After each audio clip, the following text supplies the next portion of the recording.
Okay, I see recording has begun, so I think I will start with share screening the presentation, and we can, people who might not be here yet can join in the meanwhile. Cool. Few important or a lot of important disclaimers for this workshop before I dive into the actual content. Firstly, while I aspire to be, and I try my best during the presentation to reflect differing perspectives, I am naturally not objective. I am a human. I have my own context for the issue. I live in Israel, a citizen of it, a Jew, and have my own political opinions within my country. The aim of the workshop isn't to convince you of those, but rather to give you context that will be helpful for you for debates. But I do want you to keep that in mind and remember that my words aren't gospel truth, and it's very fine to be critical. More so, knowing that my view on the issue might be limited from my lived experience, I'd be more than happy if, in addition to questions, the audience would want to offer during the presentation remarks if someone believes that something I say is inaccurate. I will request, however, that if you want to do so, please do so in the chat rather than unmuting yourselves to avoid interruptions. I will engage everything eventually. Second important disclaimer. Insofar as my opinions will inevitably have some form of expression during the workshop, it's important for me to clarify that these represent my own opinions alone. I am not here on behalf of the Israeli circuit. I have the stage of the Madrid Eudc team here, but we do not have a consensus on every political opinion ever. So if you want to offer any criticism for everything that I'm going to discuss during the workshop, please refer it to me. I am very happy to accept criticism. The last disclaimer that I ought to give is I'm not a professional. I'm going to base most of these workshops on information that I have either from lived experience, from Google research, from history lessons, from my consumption of news, etc. I am not a historian or an IR student. This is not supposed to be an expert presentation, but rather to give you the basic context needed for debates about Israel. With that in mind, what we will discuss today is the following. We'll discuss briefly some of the Israeli history, including the past wars and the changes in borders and how they impacted the political situations to this day. We'll discuss some of the international relationships Israel has till this day and potential triggers for conflicts, as well as potential barriers for peace. And lastly, we will also discuss the political situation in Israel, both related and unrelated to the conflict. As I have seen in recent tournaments, there have been some motions also not only about Israeli international affairs, but also about the political system we have within, because famously, we have been through many election cycles. We are entering now the fourth in less than 2 years. Our political situation is a bit interesting. With that in mind, let's dive into it. Let's start with just a general terms and facts to be on the same line when we discuss Israel, so you understand some of the things I explained throughout and have some context. The Knesset is the Israeli parliament. That's the name that we use for it. We have a parliamentary system. We are voting for political parties rather than for leaders. So I know it changes from party to party. In the Israeli past, by the way, we used to do both, to have a separate vote for a leader and for a party. Didn't work. We are voting for parties now. Borders. We share a direct border with Lebanon, Syria, Jordan, and Egypt. We are also not very far away from some parts of Saudi Arabia, but mostly our borders and most of our wars were impacted by these countries. Israel was a former British colony which gained independence, or as independence is also a controversial word here. So I'm going to discuss slightly the alternative phrasing of the Nakba as well. But broadly, Israel stopped being a colony and became a country in 1948. The population of Israel consists about 9 million people, of which about 75% are Jewish and about 20% are Arabs, mostly Sunni Muslims.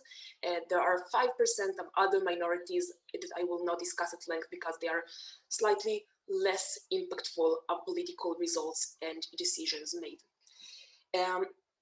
The formal capital of Israel is Jerusalem, but because the state of Jerusalem is somewhat contested and controversial in itself, because it is holy not only to ourselves, and Jerusalem itself is, by the way, divided, so Western Jerusalem is under full Israeli control, Eastern Jerusalem is more under the control of partially the PLO. We'll get to that more when we discuss the West Bank, it's complicated as well. Due to that, most of the foreign embassies and institutions in Israel are concentrated actually in Tel Aviv rather than Jerusalem to avoid the contested status, until famously recently Trump has moved the American embassy to Jerusalem, which of course received a lot of response from many people. And one last thing that is important to remember, Israel does not have a constitution. We do have a Declaration of Independence, which includes some basic principles, which are often quoted in discussions in the Supreme Court about the legality of certain rules. We also have what we call a fundamental or basic law, which is stronger than another law, and other laws can't bypass it. However, you only need a very regular majority of 61 members or 51% of the parliament in order to pass these laws. So effectively, there aren't constitutional limitations on the government that are hard to change. History, starting with an overview of the borders. The borders of Israel have changed quite a lot through the history. Starting with the UN partition plan during 1947. So when the British left and have made us, gave us the independence over the country, there was a plan to distribute Israel into parts that are Jewish and parts that are Palestinian. And the map that you see here is pretty much what it was planned to be, with the green areas planned to be the Jewish part and the orange areas planned to be more of the Palestinian parts. A lot of issues there. It didn't last for long. I will discuss this a bit more when I'll get to discuss the First War. Few things that are worth noting here. No one directly negotiated locals when making the partition plan, which led to it not being accepted by all, which ended up in a war of independence. Secondly, the way that things are scattered makes things quite uncomfortable to manage. I'm not quite sure what the UN had in mind when they did it originally, but if you can see, most of the areas that were supposed to be Palestinian areas are separated and need to go through Israeli areas in order to have a direct connection with their families, job places, whatever they search from one area to another. So it wasn't a very pragmatic plan. And lastly, Jerusalem was supposed to be an international zone, which is not belonging to any country specifically. That didn't work. Comes the War of Independence. I'll discuss more of it later, but just to see how it impacts the borders. At the result of it, Israel won most of the lands that are part of what we call Israel today. These are generally pretty much all the lands that you know today, with the exception of some parts in the north, the West Bank and the Gaza Strip, which will, of course, become another contested area for years to come. 1967 comes the 6 Days War, which I'll also discuss soon, in which Israel has extended its reach to much more lands, including the Sinai area, including conquering the Gaza Strip and the West Bank, and extending to the northern parts of the Golan. And lastly, post a peace treaty with Egypt that was triggered by a war that happened a few years earlier, the Yom Kippur War. I'll discuss this soon as well. We have given control of Sinai back to Egypt. Gaza Strip, complicated, was given to Egypt at the beginning ended up coming back to Israel, eventually led to a disengagement from the Gaza Strip. We'll discuss this soon as well. And of course, the West Bank, which are technically Israeli territory, but not exactly annexed nor independent, so mostly military regime. We'll get to that soon as well. That is a very brief overview. I want to discuss a tad bit more about the wars, and not because I think the history lesson is that important as much as it helps understand context for how the political situation shaped today and some of the views that many Israelis have on peace and its realistic perception. Israel had a lot of wars. Broadly, we usually say we had 7 wars and many more conflicts and operations. I'm not going to discuss all of them. There were mainly 3 ones that ended up being significant. Like all wars are significant, but these were the most significant in shaping the political system in Israel. First was the War of Independence, second was the 6 Days War, and third was Yom Kippur War. War of Independence, and I believe, please forgive me if I butcher this, I believe in Arabic it is called Yom al-Nakba, which, if I am not mistaken, is translated into the Day of Disaster. What happened there and how did it impact the narratives on both sides about Israel? Generally, Israel, which just formed the IDF at the time, as well as had previous Jewish brigades, which were still operating and trained from the time of the British colonization because they were fighting the British, was fighting against the protests that were starting by Israeli Arabs against the division plan by the UN, who were then also supported by Egypt, Syria, Jordan, Iraq, Lebanon, and Saudi Arabia. I want to dive a bit more into depth about that because there are some stuff here that need more context. The first thing is the justification for the war, or who was the bad guy, and all of the questions in terms of were we supposed to, justifiably speaking, accept the plan of division? Was it justified or not? Here are the 2 narratives that I most famously know. In Israel, the most taught narrative, what I learned from my history teacher, is basically, we were willing to compromise. We accepted the UN division plan. We did not want any trouble, and it was the Arabs that started the riots and did not accept the legitimate division, and yada yada, which is evidently quite one-sided. Taking then the perspective to the other side, to the best of my understanding from what I've heard, why, if we are taking the perspective of the local Palestinians at the time, why should we accept the division plan? Like, yeah, it's technically maybe fair because you give some areas to them and some areas to us, and it was mostly divided based on the concentration of population. So where you had more Jews, it was belonging to the Jewish state, and where you had more Arabs, it was belonging to the Palestinian state. But technically, they were here first.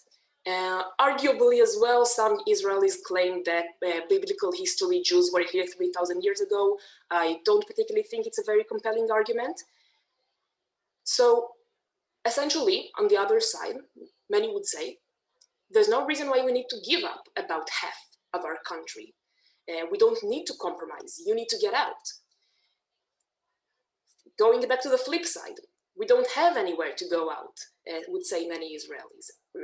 Kindly reminder that not many years before the founding of Israel, there was a small scale, not so much genocide of many Jewish individuals in Europe. Not to say that this justifies any of the actions taken at the forming of Israel, but it meant that alternatives-wise, we didn't quite have a state yet. There were alternatives to be discussed.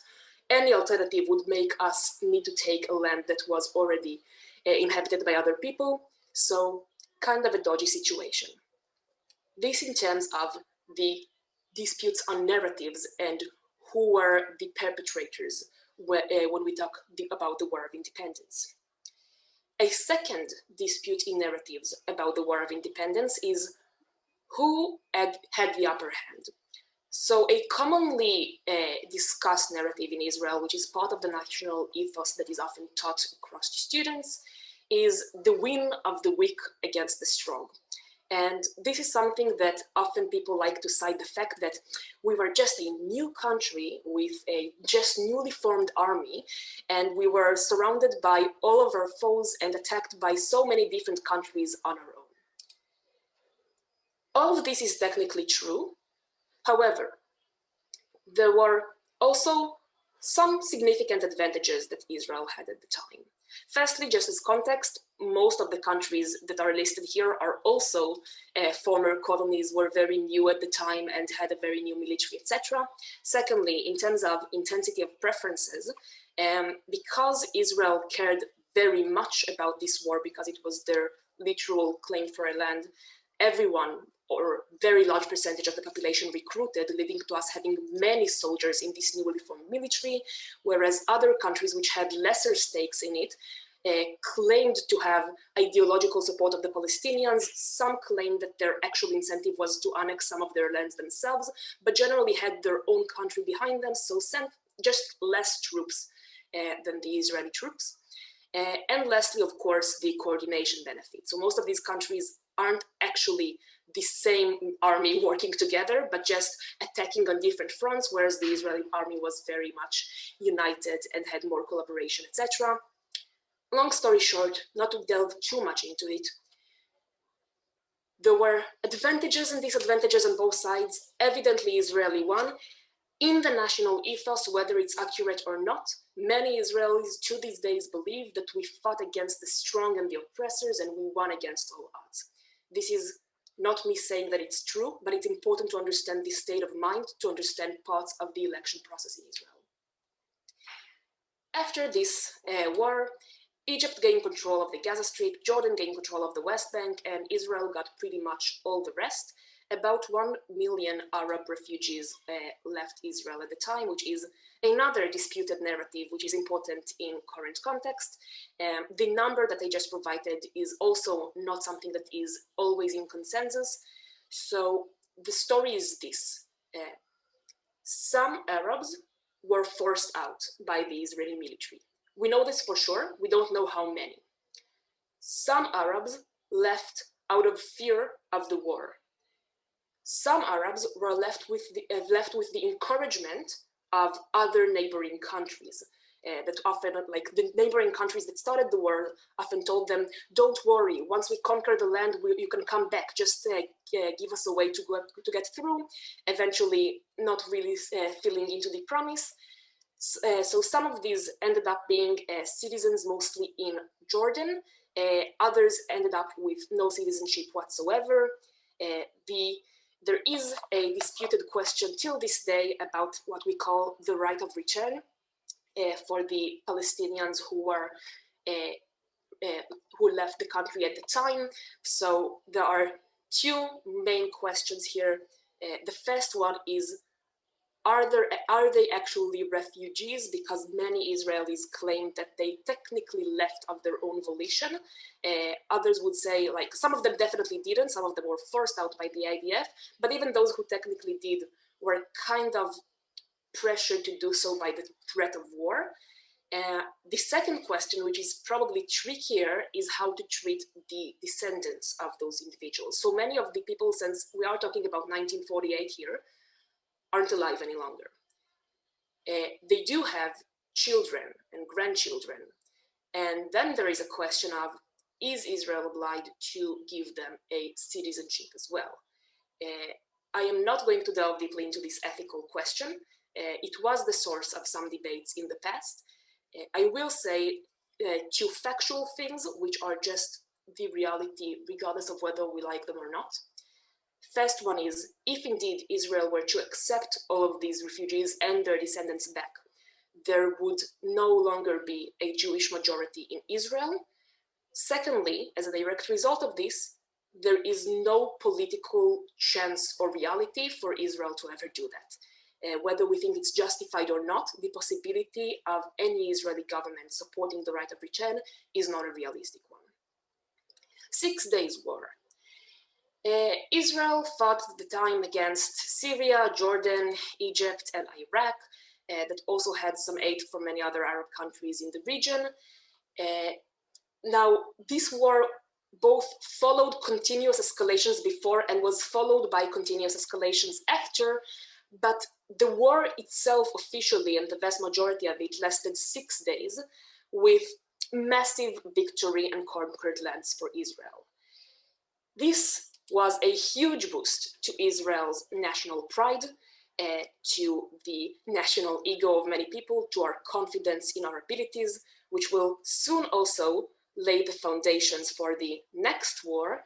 But just to remind you, in this war, getting just back to the earlier page, in this war we pretty much doubled our land, more so actually, like all of this and this.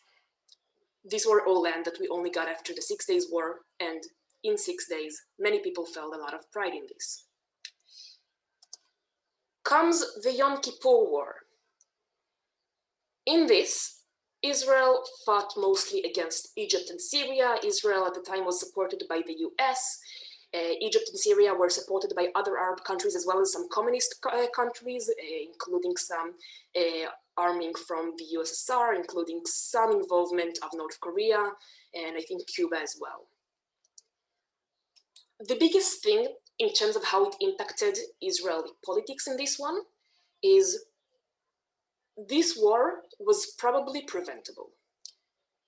This war was a result of a line of fuck up after fuck up of many officials, both in the army and in the government. It started by some people in the intelligence units in the IDF ignoring some signs of arming and probable attempts to prepare the ground for an upcoming war. It continued with, when these signs were noticed by the intelligence unit, the officials who were receiving this information, as well as the government and the prime minister at the time, Golda Meir, ignoring them under the main excuse of, after the 6 days war, who is going to dare try and attack us?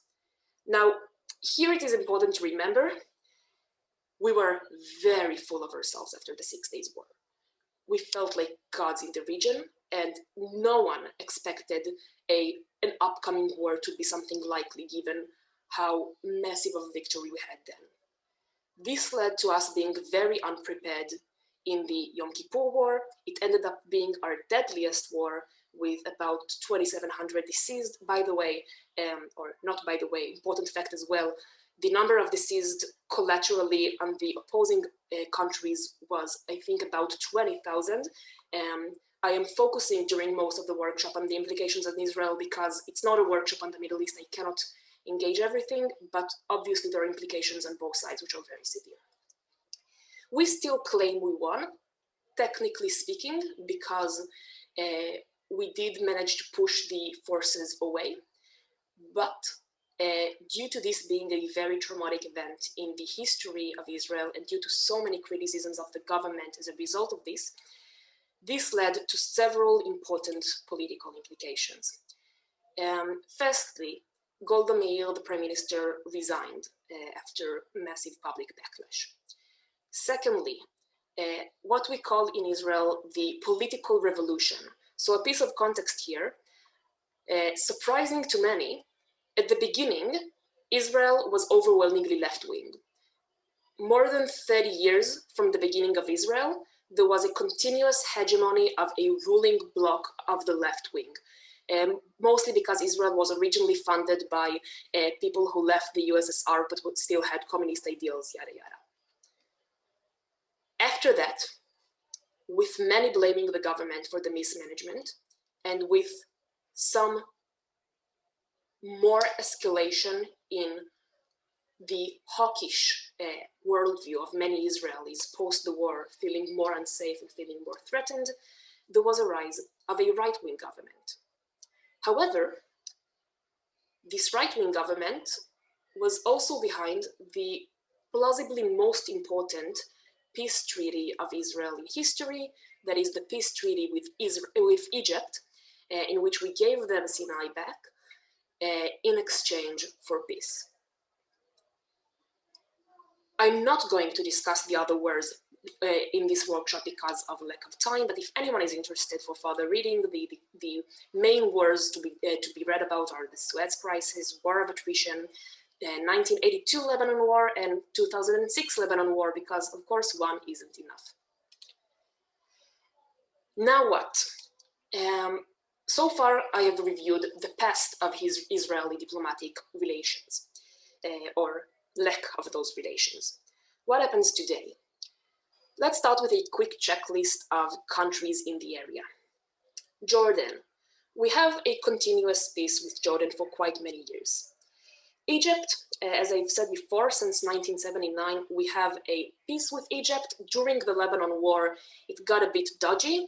So now we have what we call cold peace. When we are technically in peace, we indeed didn't have any conflicts or disputes recently, but there is a lot of distrust and tension between us, as well as post the Arab Spring, the rise of the Muslim Brothers. Many Israelis fear more. Someone, I believe, is unmuted. Can you please mute? Sorry. أنا دمي فلسطيني فلسطيني فلسطيني أنا دمي فلسطيني. Matt, can you please mute them? Let me see if I can. Sorry. As I've said earlier, I am very happy to engage criticism as well. If anyone wants to write anything in the chat to discuss. I will not, however, allow for interruptions for people who want to gain more information on this. Cool. So, cold peace in Egypt. Syria, no peace, however, no recent disputes. There have been continuous tense relationships. We were also partially involved in the civil war that happened not many years ago, but broadly, this is less a center of current disputes or military action. Lebanon. This is a bit more of a hot topic, tense relationships as well. There have been some recent disputes. The second Lebanon War of 2006 wasn't so long ago. Also, Hezbollah is also famously having a lot of power in Lebanon, not technically the ruling party, however, has a lot of sway and impacts. And this also led to a lot of border skirmishes throughout the years quite continuously. So this border is not quite peaceful. Iran, not remembered by many, we used to be kind of friends with Iran before 1979 revolution. So, you know, US invaded Iran, and then Khamenei came to rule, and then things changed a bit. Before, we weren't quite in an actual technical de jure treaty or agreement. We did have a lot of trade relations. We sold them weapons, they sold us oil. We had, for the most part, better relations than with most countries in the Middle East. Post this, things have changed quite significantly. Partly because the rise of the new regime was also associated with more anti-Western sentiment for arguably understandable reasons given the invasion earlier. Israel is obviously associated with the West, is an ally for the US, often referred to as the small devil when the US is referred to as the big devil. And also given the aspirations that Iran started to take at the time of being more of a force for the spread of Islam in the Middle East in general, there was also more of a feeling of solidarity with other struggles of Muslims across the Middle East, including the Palestinians, which led to also more hostile relations with Iran. Currently, Israel has nuclear power. Iran doesn't.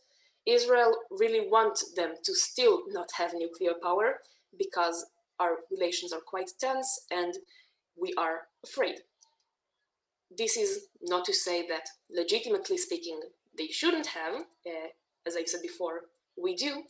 But again, realistically speaking, when looking at the perspective of Israel, their incentives and how they are likely to act, it is very likely that any government we will have will do many attempts to prevent a nuclearization of Iran. A side comment, there were also some occasions of cyber attacks on Iranian facilities, as well as assassinations of individuals involved with the nuclear plan. These were associated with Israel. Israel denies some of these accusations. Sounds very plausible to me that Israel is behind this, but I don't technically know and don't want to spread false information. It is out there and also part of our tense relationship. The United Arab Emirates. So this got a lot of news recently because of the very recent peace deal. It is my opinion here, I think it's just a bit overrated in the amount of screen time that it has received. The thing is this, we weren't ever in an actual conflict with the UAE.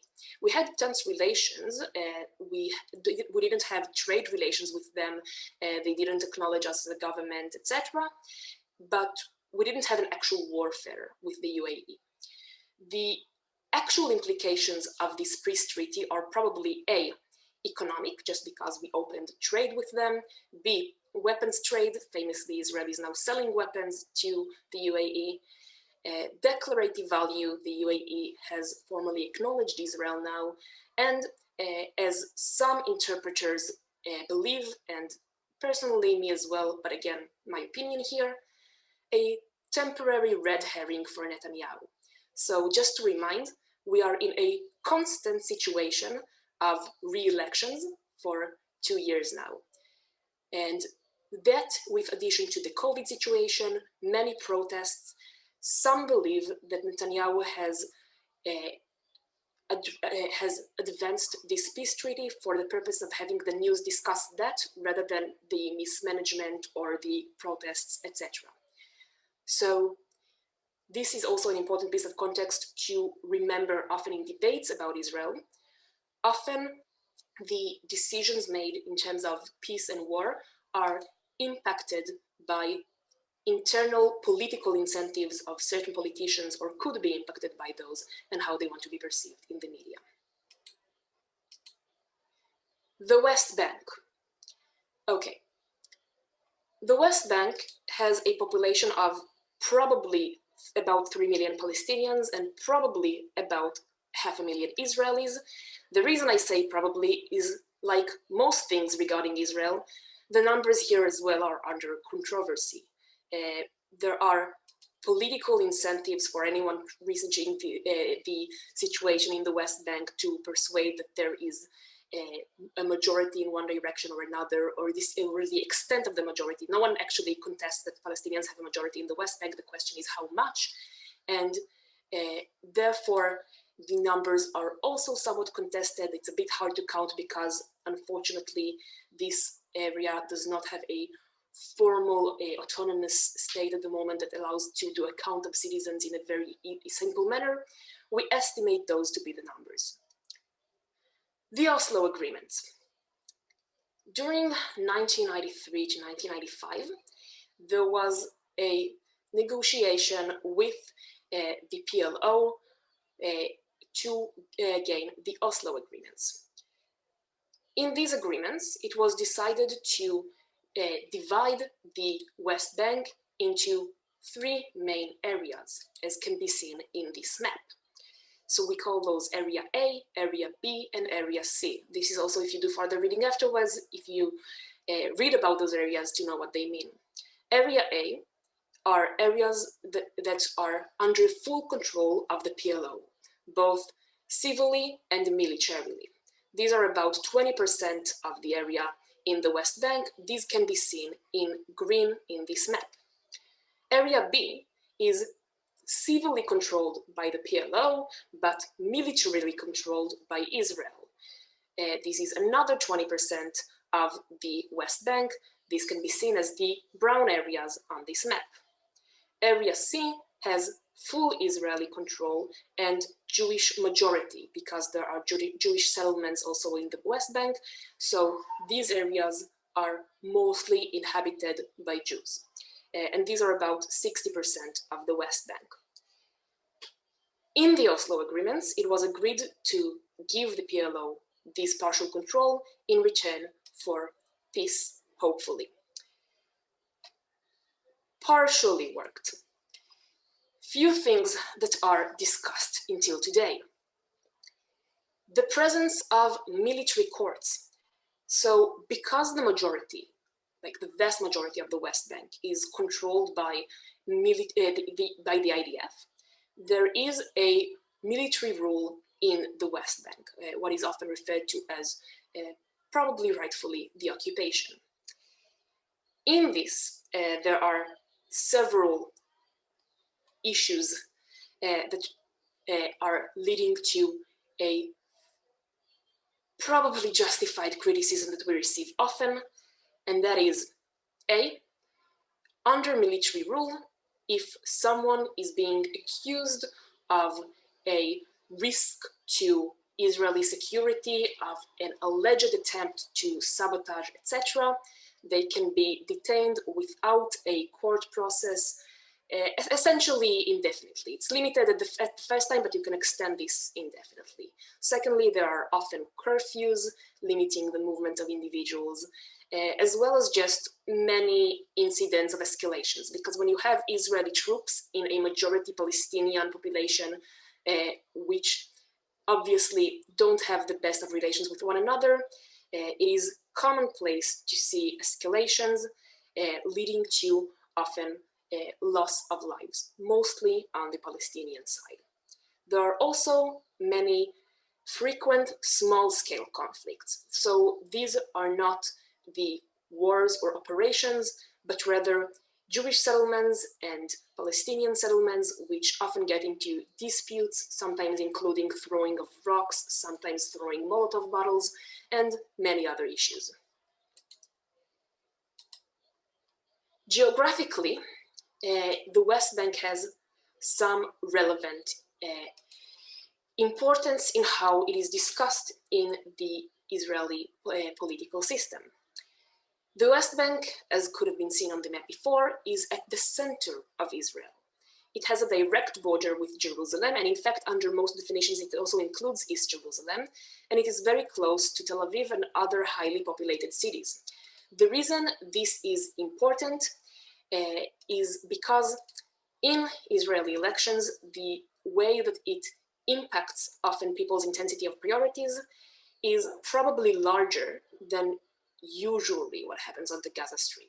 This is partially my interpretation. It's not an objective claim on reality, but the fact that it's so close to many central cities and more people live there, and usually the wealthier population of Israel lives surrounding this area, means that when we have conflicts on the border with the West Bank, it usually leads to more political outcry than on other borders. Mahmoud Abbas. In 2005, Mahmoud Abbas was elected to lead the PLO. In 2009, he extended his rule indefinitely, leading Hamas, as well as many of the Palestinians in the area, to not acknowledge him as the leader. In terms of Israel's views and relations with Abbas, Israel isn't quite a fan, and they do have generally hostile relations. However, it mostly supports him staying in power for fear of Hamas taking over. So because the other strongest probable contesters for the rule in the PLO are Hamas, Israel kind of prefers the hostile stability to a risk of him being replaced, which also leads to an issue with, he's quite old, we don't know how long he's going to stay, there hasn't been elections since 2005, meaning that someone soon will need to replace him. It might happen in a non-democratic process, and we don't quite know what will happen and how to deal with that. The second Intifada. I'm not going to get into the question of whether or not it was justified. There was a debate about that as well. Factually speaking, many Palestinians protested against the Oslo agreements, believed they were unfair, they received too little land and too little autonomy, and many of them did it also violently, including many sabotage attacks, suicide bombers, etc. the important thing there is not so much the number of dead that it created, but more so the traumatic experience that it created in the Israeli feeling of safeness. So the thing is, unlike a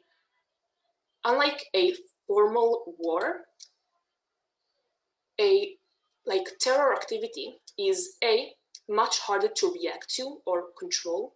There is no specific person to negotiate. You don't need to defend any specific border. It can happen anywhere. And it generally is much less expected and can really impact anyone. It usually also impacts civilians rather than soldiers, as opposed to war. So at the time, everyone lived in fear. I wasn't quite a conscious being at the time, but I do remember stories of my parents about how they were afraid of sending my sisters alone outside of the home for fear of them being involved in something like that. The reason I'm saying all of this is to understand the mindset in which many Israelis remember the Oslo Agreement as a failure, leading to the Intifada, and many of them remember it with dread. The Gaza Strip. So, in 2005, Israel unilaterally disengaged from the Gaza Strip. Before that, Israel used to have Israeli settlers there. It was quite a different situation than the West Bank because there were only a few thousand settlers, which is a lot, but something that you can realistically evacuate forcefully with the military, which happened. This wasn't without any violence. This did receive a lot of protests from many Israelis due to the evacuation of families. Obviously, media was flooded with many pictures of children and families being torn away from their houses, etc. And also in public elections thrown in the Gaza Strip after the Israeli disengagement, Hamas came to power. The fairness of these elections is somewhat questionable. They definitely did get a majority. However, there were a lot of alleged interventions in the election process, as well as military taking over of some parts of the voting blocks, etc.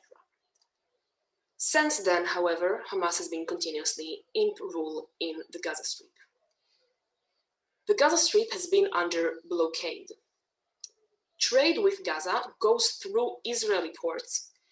The Israeli government doesn't allow direct trade for alleged security concerns. So to be clear, while the Gaza Strip has been disengaged with, the territorial claim for the sea access is still internationally considered to be Israeli domain, meaning that trade via sea is going through Israeli ports, and the common given explanation from the government as to why we don't want to allow an independent trade route for the Gaza Strip is fear for security, because of fear for weapons being traded, and secondly for fear of money being directly given to Hamas as opposed to basic necessities.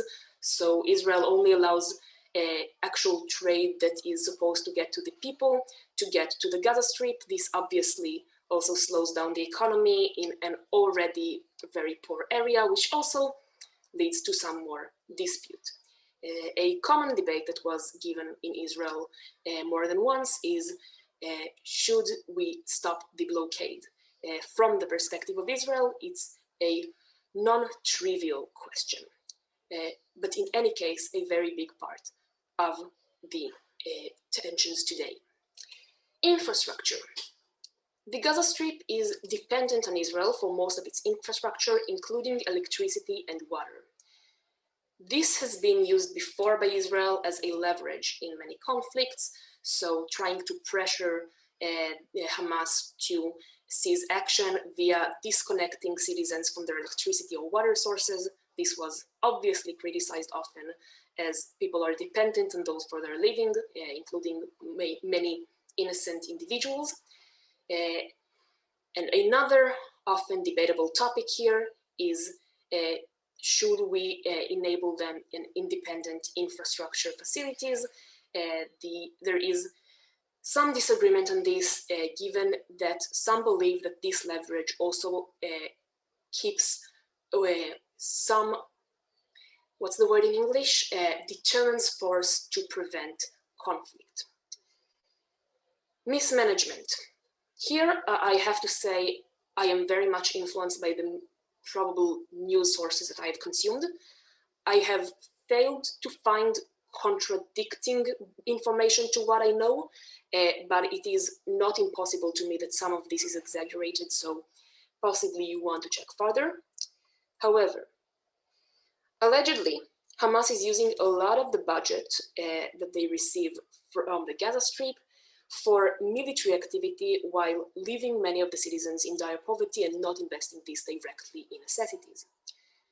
They are also known, and that is definitely a fact, the interpretation of it is more controversial, for having placed some of their missile launchers nearby schools and hospitals. Israelis believe that the reason for this is intentional in order to deter attack, so that Israel will not be able to attack on the missile launchers without also harming innocent children and ill individuals, harming its public perception internationally.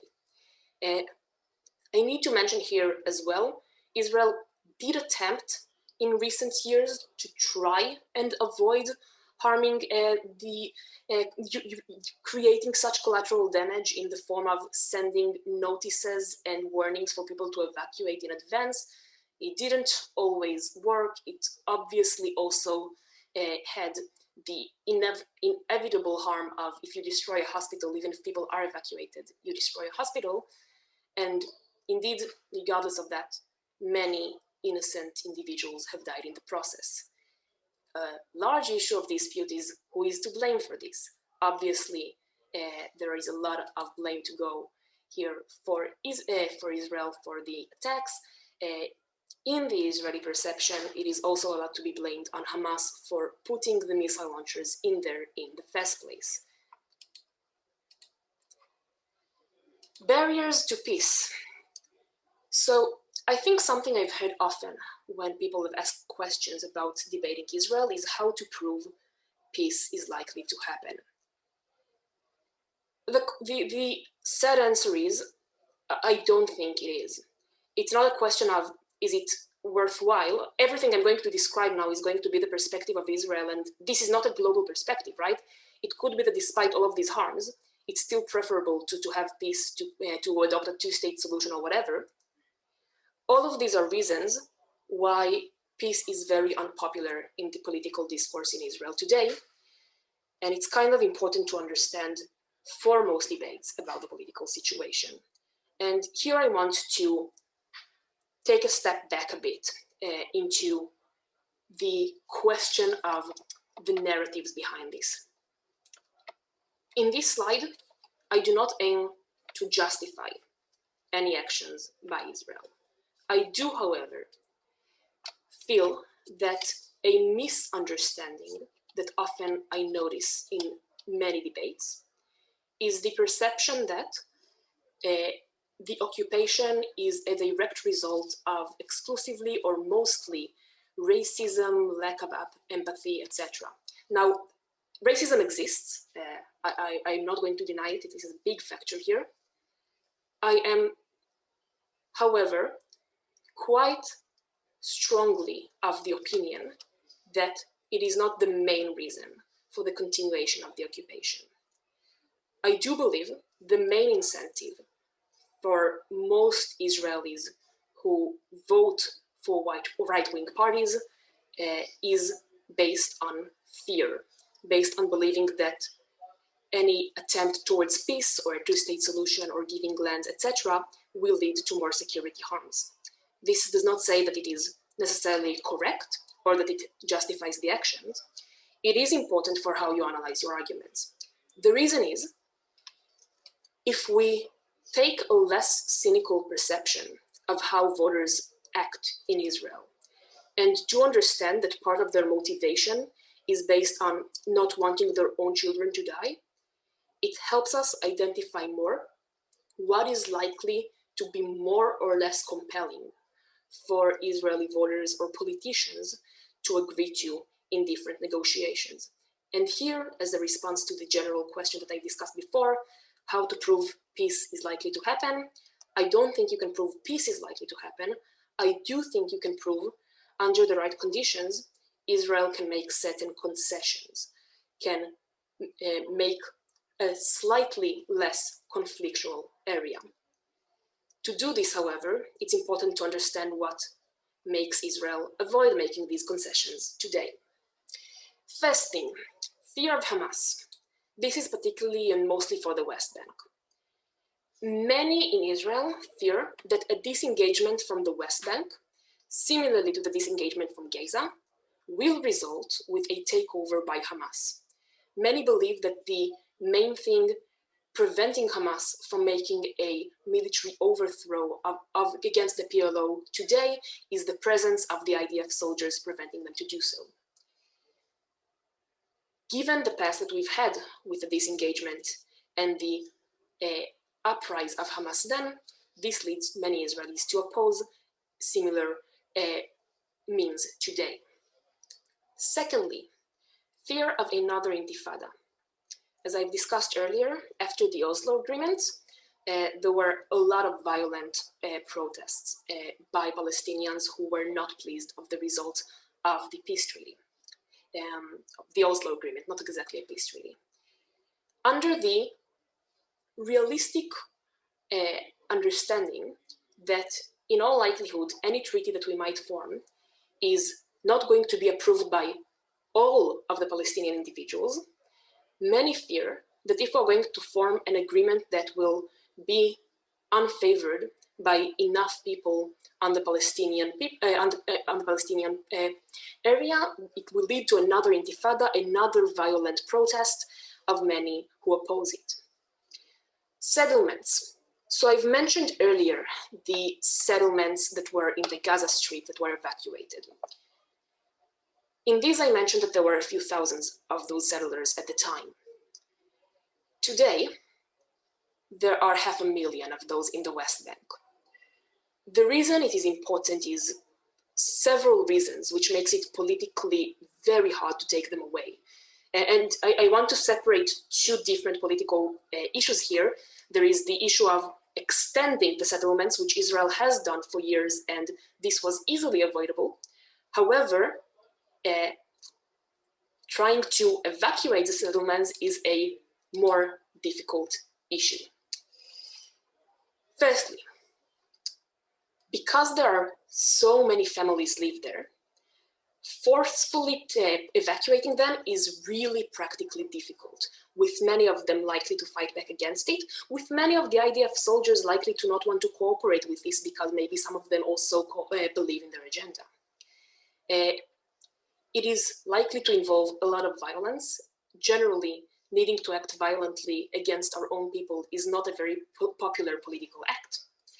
It is principally hard to justify since in the past, the extension of the settlements was actively supported by the Israeli government, meaning that for the same Israeli government to now also forcefully evacuate settlers who they themselves position there is something that is hard to justify.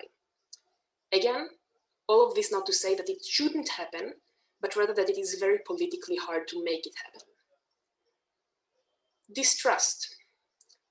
Many Israelis believe that giving away some land won't actually please the PLO, and that eventually it will lead to them demanding more in the future, leading to not an actually successful treaty. And lastly, religious reasons. I do believe they are the less common factor in the decision by Israel to not step out of the West Bank, but this is also politically discussed sometimes. Some Israelis believe that Israel has a religious claim over the occupied lands sourced in the Bible. Moving on from this to politics today and what actually impacts our election process. Firstly, a quick overview of What are the main topics people vote based on in Israel? In the recent years, I believe the biggest political discussed issue was the democracy and corruption of the government. Most of the elections so far have been, most of the elections in the recent year have been focused on, do we want Netanyahu or do we not want Netanyahu? And less so on concrete agenda. This is involving several things. Firstly, many investigations against alleged corruption claims against Netanyahu. Secondly, through his years in office, Netanyahu had some stake of control in the media. Not to be compared to the extreme cases, we are not yet say what happened in Hungary, but at least national media, which is funded by the government, etc., was somewhat controlled by Netanyahu when he was the Minister of Press. We had such a thing, as well as a full journal that operates very much in his name, and so on. Other manners in which many feel that there is an attempt to take control over the political narratives and discourse. And, of course, the inexistence of a term limit in Israel, meaning that Netanyahu has been in office non-stop since 2009, and also trying to promote the French law to prevent him from being investigated during his reign. This is possibly the biggest political issue. The reason it is important is it will also be partially relevant to the elections block situation we've reached, because ideology is becoming less and less an actual reason for voting patterns by Israelis, and more focused on just Netanyahu or not Netanyahu. Insofar as ideology is discussed, other issues that are influencing are A, security, B, religion and its role in the government, both in terms of the treatment towards Israeli Arabs, as well as the implications on seculars versus religious individuals. So there are many ways in which many secular Jews in Israel feel that there is too much power for religious Jews in Israel today. A, the fact that we don't have a public transport on Saturdays, which is very limiting to many. B, the fact that religious Jews are exempt from conscription where secular ones don't. I believe these are the main things, but also obviously it impacts marriages, it impacts many other stuff, leading to a vast disagreement as well on religion internally. Recently, COVID management has also become an issue. This is in terms of the fact that due to, I'll get to that a bit more soon, but due to the implications that COVID had on many countries, and particularly its impacts in Israel, today, both economically and healthcare-wise, there is, on the one hand, some more blame directed towards the ruling party as well as Netanyahu. In contrast as well, also some more taking control and abusing the situation of COVID in order to possibly prevent protests and other measures. The economy. So I want to go very quickly through this. The economical issue in Israeli politics is less of what you're used to thinking of it in other countries. So it is discussed, it is an issue, but blocks of left and right aren't so clear. So, A, there are many people who are identifying as socialist and right-wing, many people who identify as capitalist and left-wing. And there are also many MPs, like members of parliament on both sides, who are not always consistently on the same block. If we take a look at the Likud, the ruling party, it has both socialist and capitalist members. So the focus on economy in the division of blocks is not so strong in Israel. And if you were to say to someone who is a capitalist but supports the two-state agreement that they are a right-winger, they would not understand what you want from them, because this is not how we are usually dividing the blocks here. Secondly, and related to this fact, the correlation between wages and voting patterns is opposite to what we know from most countries. So low-wage workers correlate more with right-wing voters. This is for several reasons. Firstly, just because economy is less of the topic as opposed to other things, leading to less of the correlation we see in other places. Secondly, because of a history of oppression, which I'll get to soon, which was at the time that Israel was in a left-wing hegemony, oppressed the Sephardic Jews in Israel, leading to many of the impoverished till this day hate the left-wing as a result of this. And thirdly, due to the fact that in the Gaza Strip, which is where we have currently most of the escalations and missiles, etc., on the borders of the Gaza Strip lives mostly poor populations, and they tend to be more hawkish in nature due to them being more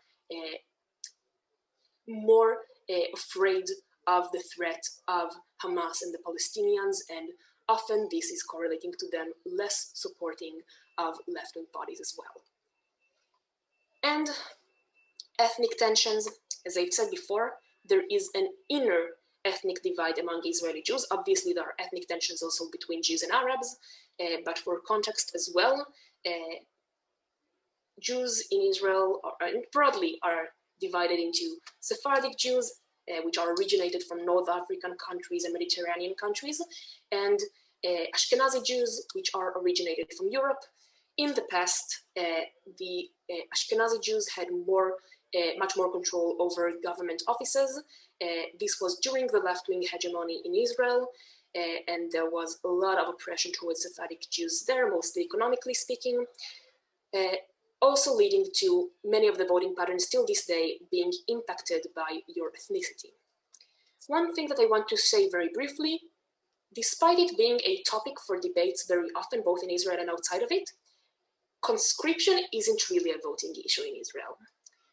So, despite this being debated often, politically speaking, there is a large consensus in Israel that conscription is a good idea. I'm not part of this consensus personally, but this means that conscription isn't going to change anytime soon. It's very unlikely for any political party to make this any part of their agenda, because most Israelis, both on the left and on the right, are supportive of conscription. You see that there are some questions in the chat.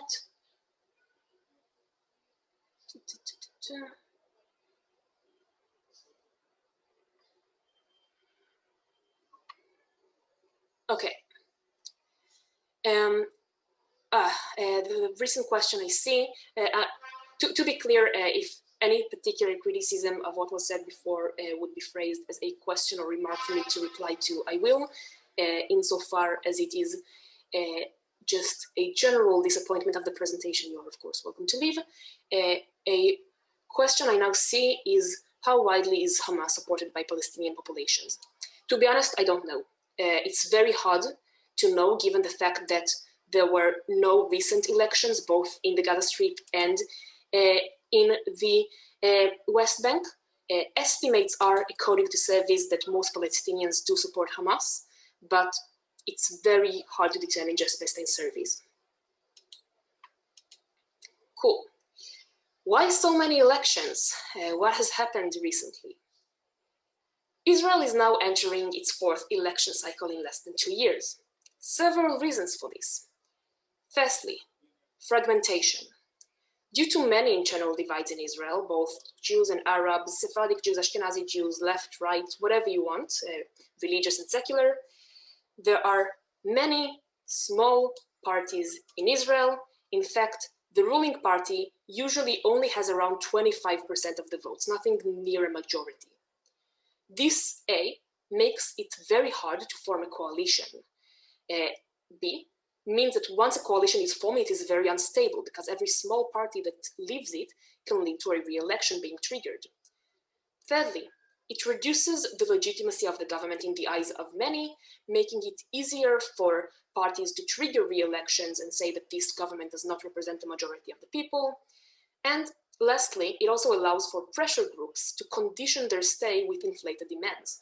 So a big part of the divide mostly on religious issues in Israel, particularly between secular and religious Jews, is the fact that while the religious population among Israeli Jews is not anything near the majority, it's slightly more than 10% of the population, they are often used as what we call a kingmaker, that is, in the determining of who manages to form a coalition and who doesn't, you need more small parties to back you, and they often, as being more bipartisan on other issues, because they usually highly, intensely prioritize the benefits for their own religious communities and the religious laws in Israel, etc., they are willing to compromise their opinions on security, the economy in general, etc., and will condition their joining to a coalition on the benefits of the religious community, including all of the disputable things I've mentioned earlier, which is also something that is made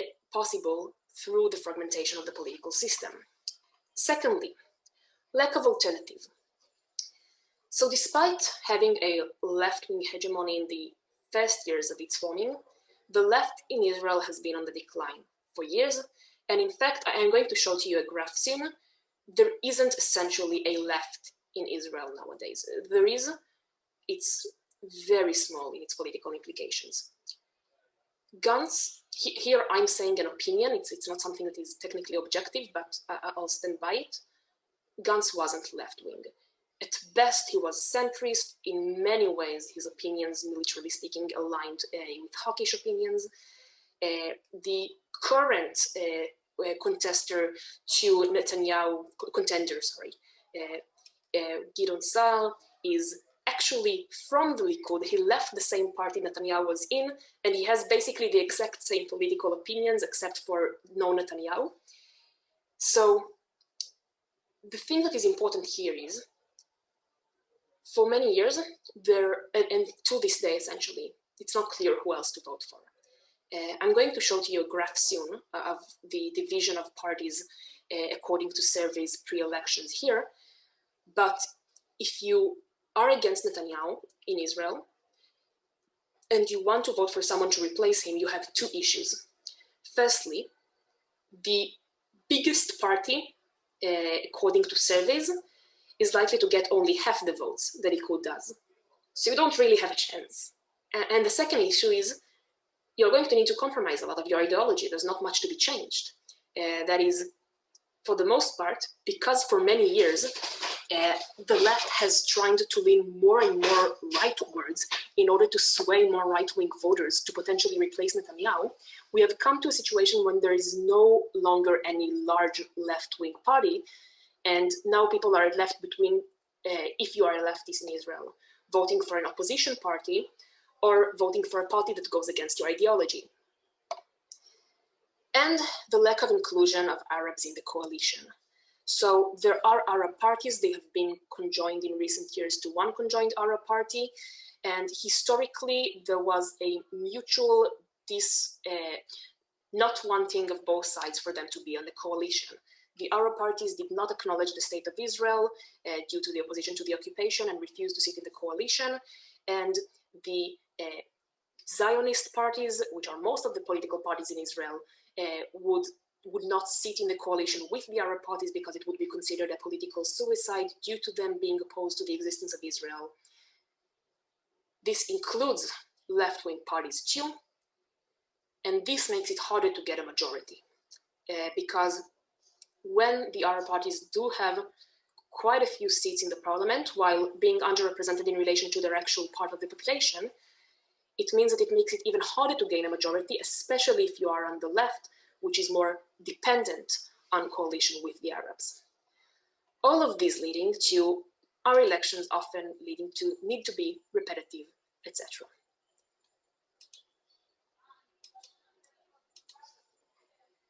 Current overview. Since we are entering a fourth election cycle, what is the current situation? I didn't find an English source for this, so I'll just translate freely the names of political parties. Obviously, we have 120 seats in the Knesset. I'd let you guess which of the parties is the one which is currently on the vast lead. Obviously, it's the Likud, led by Netanyahu. Second largest party is sort of a centrist party. So the second largest party is the person who left the Likud, but whose only difference is basically not being Netanyahu, so another right-wing party. The third largest party is a sort of centrist party. Fourth largest party is a party that takes pride in being even more extremely right-wing than the Likud. Fifth largest party is the conjoined Arab Union of the Arab parties.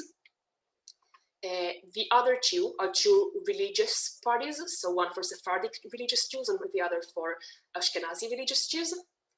Another right-wing party on 6, a moderately left-wing on 5, left-wing on 5, and blue and white, led by Gantz, who was before the biggest contender to Netanyahu, on 4, meaning that it is very likely for him not to even pass the entry barrier, which is for 4 mandates in order to get into the government.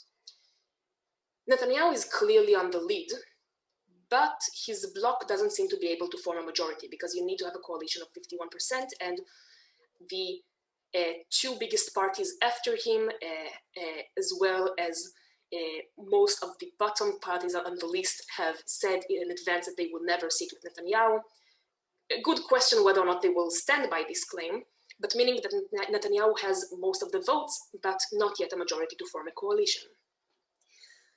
There are currently about 4 contenders for prime minister. Sorry, this is a miswriting on my hand. Not 4 contenders to replace Netanyahu, but 4 contenders for prime minister. So Netanyahu is obviously running to be prime minister again.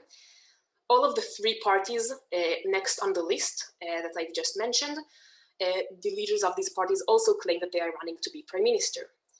Again, leading to this situation in which if you want to replace Netanyahu, you don't have one big opposition party to choose for. The vast majority of the votes will likely go to, according to surveys, right-wing parties. What happened to Gantz? I've seen this being discussed often. There was also, I believe, a motion about this in Australs recently.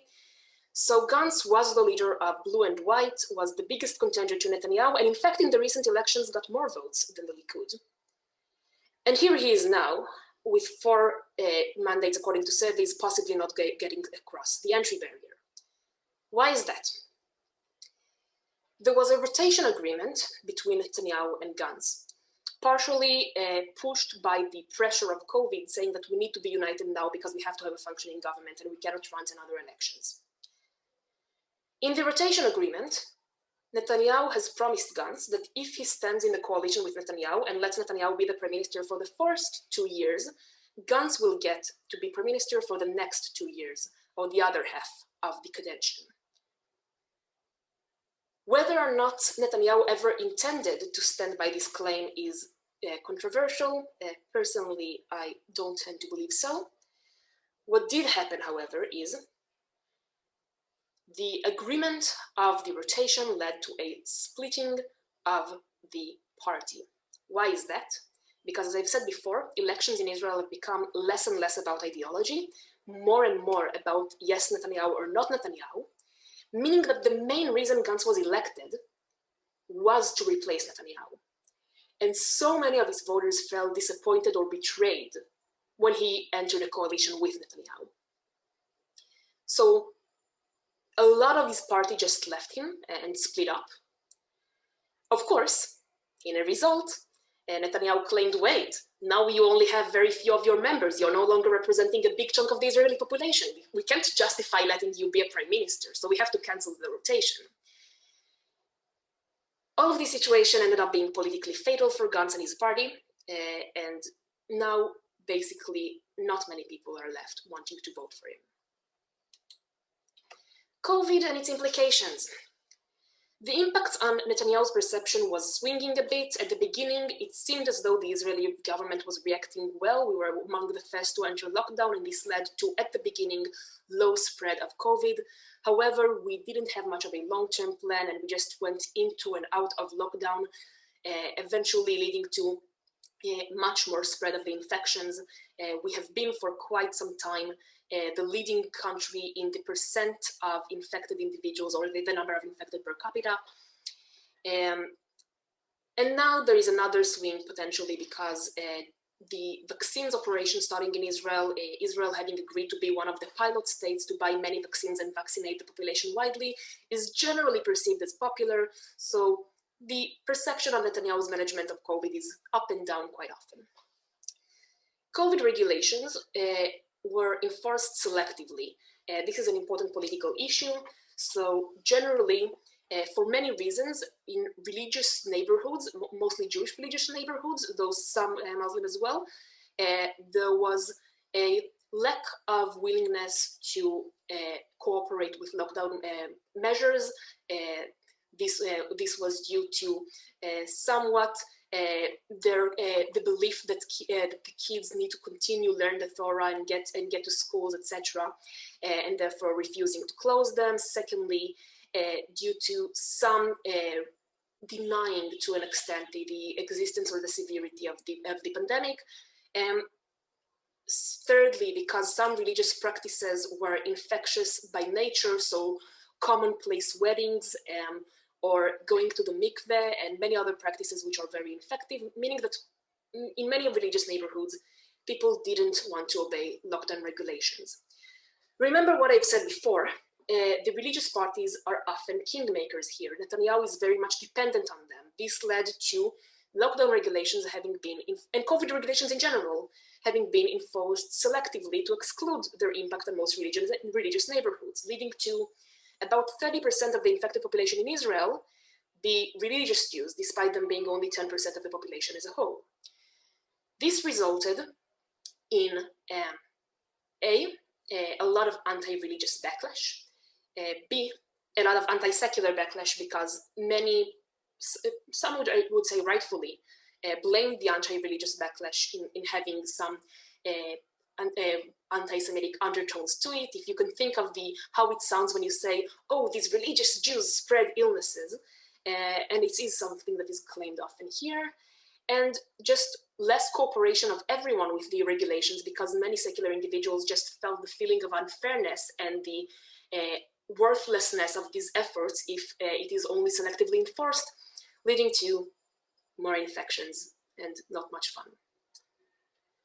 Protests were limited under the excuse of the pandemic spreading infections, leading to thousands of small-scale protests because people were allowed to gather in small groups and in a close area to their homes, leading to literally like nearly every neighborhood in Israel had a small-scale protest.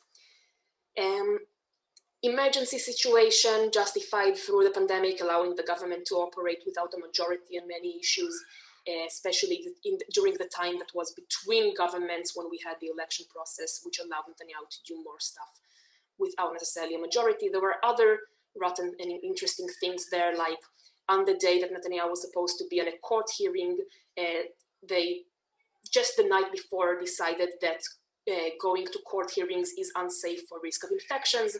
So, you know, the general use of COVID to excuse political actions.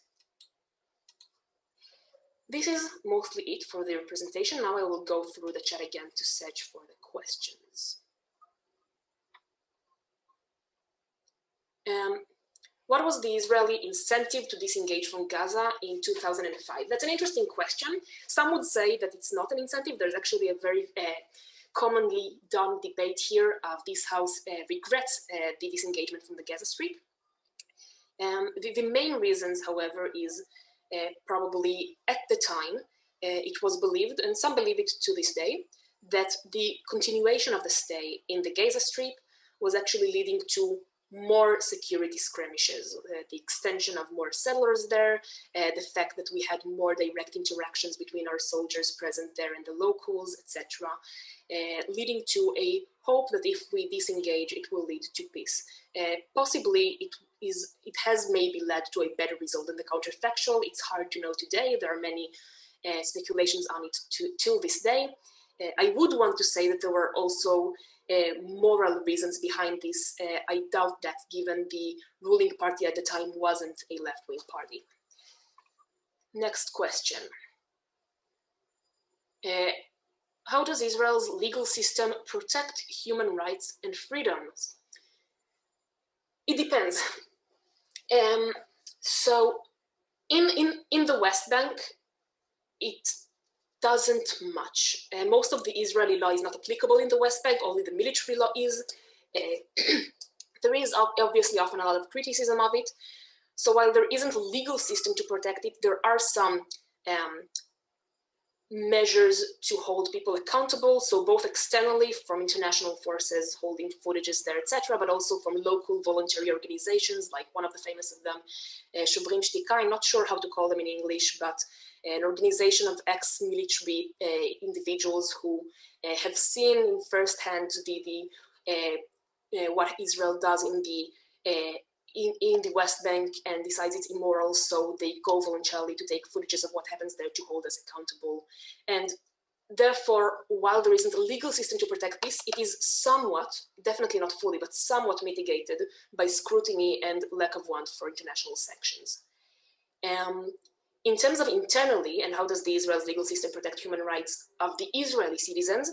So there are some things in that. Firstly, there is the Supreme Court, which has a full authority to criticize and change or cancel even any law passed by the government if it is deemed unlawful. And secondly, there is a basic or fundamental law, what I mentioned before, that you need like a 51% majority to get it, but it has a stronger claim than other laws, that is called the law of human, if I translate it freely, human dignity and liberty, which defends basic rights such as like right for freedom, right for property, right for a good name, and all the general things that we usually care about. There is, interestingly, a recent discussion in Israel about a new law that is being discussed at the moment at the Supreme Court, which might change things a bit. So there is a law under discussion. I believe it's called in English the law of Israel as the Jewish nation. Maybe I'm mistaken on the words. I'll check it later and repost on Discord if I'm wrong. Which basically says there's a long-lasting tension between Israel as a democratic country and Israel as a Jewish country. Basically, the law is supposed to base Israel's Jewish part as more important than its democratic part in case of conflict. And there are current discussions in the Supreme Court about whether or not this law contradicts existing laws and whether or not it is a lawful law, etc. A whole lot of fun. Next question. Is there a reason why there is so many parties in the Knesset? Several reasons. Firstly, there are really a lot of disputes. Israel is super heterogenic, so we focus a lot on the disputes with the Palestinians and the Israeli Arabs because these are the harshest ones, but in fact, also Israeli Jews are disputed amongst themselves. This is partly due to the fact that Israel was formed by immigrants from many different countries and areas, etc., different religious background, and there's just generally very little agreement between them. Secondly, the fact that it has an escalating factor. The smaller parties become, the less of the incentive there is to vote to a bigger party, because as you can see, the bigger party isn't going to win probably anyway. It's not going to impact much. Secondly, small parties get more relative power through being kingmakers and having pressure. So more and more fragmentation, feeding into more and more fragmentation. Next question.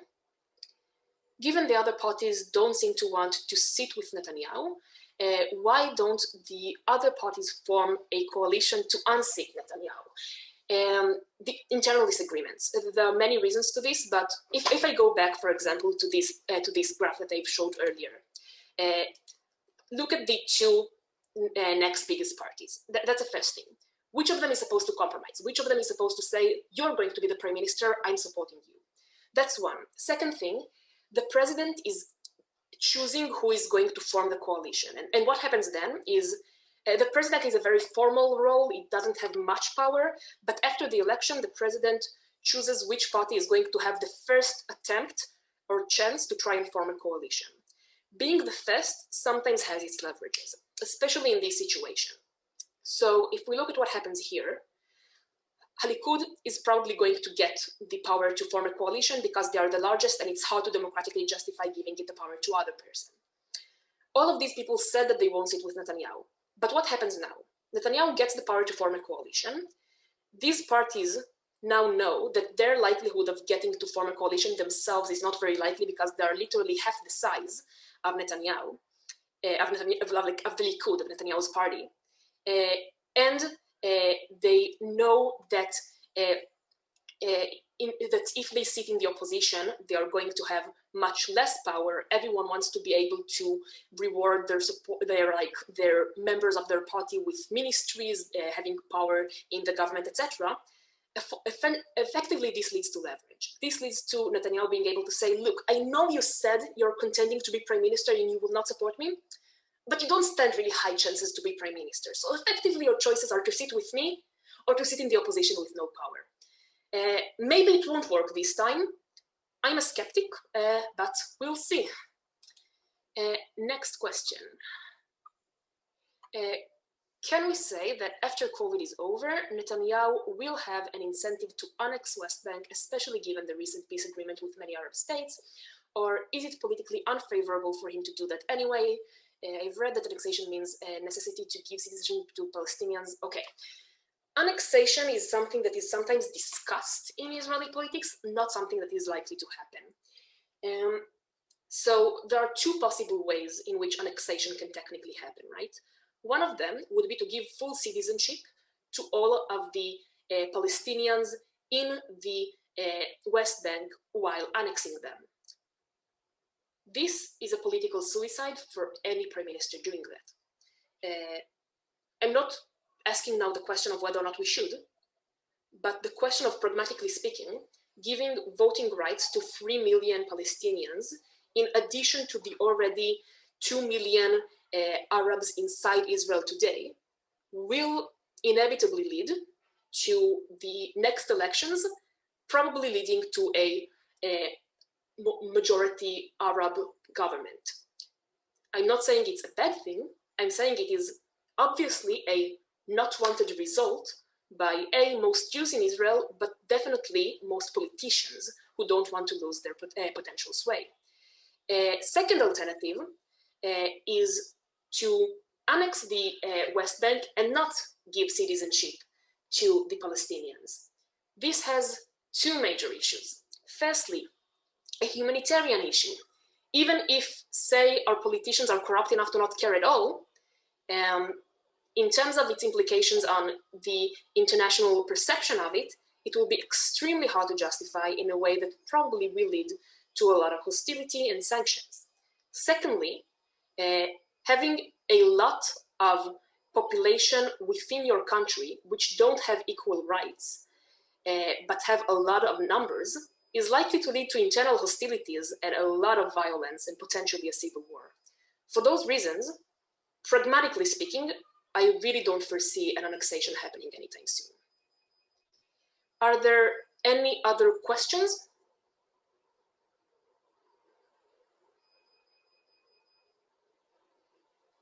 All right, in which case I will set you all free. Thank you for... Yes, sorry? How is the relationship Israel between China? The relationship with China, complicated. So it's been more positive, positive meaning more friendly. In recent years, Israel has taken part in the BRI project. There have been a Chinese involvement in the building of railways in Israel. In terms of how it impacts things militarily, to be honest, I am not super informed on this. In general, Israel didn't really take much of a stance on most things that happen in the eastern parts of Asia because we are mostly impacted by things that happen in the Middle East, closer to the Mediterranean Sea, so we don't have much of a sway in most things that happens there. I believe the main implication that it will have are economical implications. I believe the main reason China is attempting towards closer relations with us is for trade reasons and for potential some level of control of the local economy. I don't think it is supposed to impact anything security-wise or politically, but it might be me being misinformed. Are there any other questions?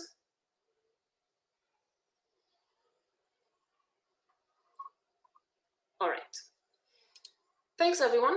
I, again, kindly advise everyone to do their own research on this as well. Yeah? Yeah, so when Israel essentially occupies or extends its military control over any part of Gaza Strip, or now that it has disengaged, or in West Bank, what would be, is it ever planning to like legally or socially, in terms of like maybe education or in terms of like healthcare, ever regulated? Just a very silly dot, but To do what? Sorry, I missed the last part of the question. Militarily, education. Will it only be a military occupation, or there is going to be even minimal but social and legal and other forms of engagement in terms of extending control? It's a good question.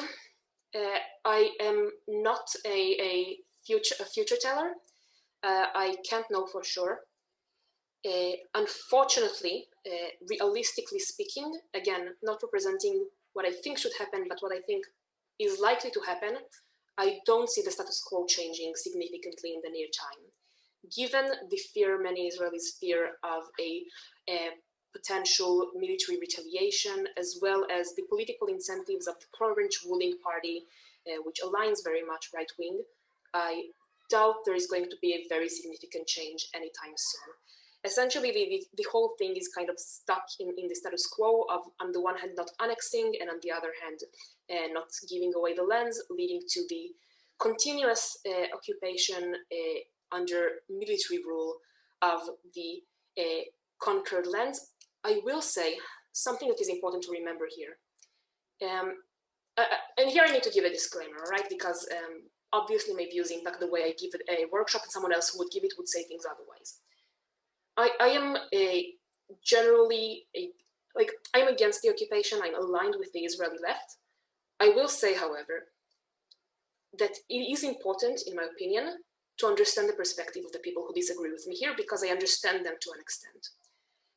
And this is not to ask people to empathize with their oppressor or whatever. This is a realistic perception to understand what impacts political decisions here. I don't think the people who disagree with me, who are aligned with the right wing, are evil. I think they're scared. I recall one of the last discussions I've had with someone who disagreed with me. They blamed me for being a leftist because of privilege. The reason, they say, if you were to live near the Gaza Strip, in the peripheral areas, being bombarded on a day-to-day basis, you wouldn't be so easily willing to give up lands for peace. You say this only because you live at the comfort of Tel Aviv. Now, obviously, the missiles have not been one-sided. In fact, much more people have died on the Palestinian side than on the Israeli side. However, from the perspective of individuals who fear for their lives, for the lives of their children, I do understand, even if I disagree with them, why they don't think of this in terms of numbers, how many people died on both sides. I do understand why they feel like they don't have any hope, that they cannot change the status quo.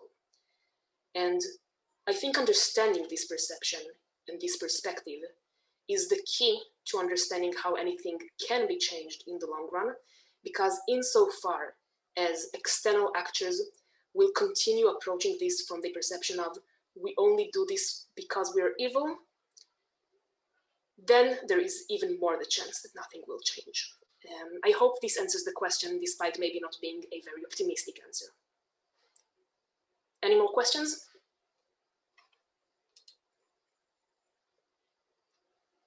Awesome.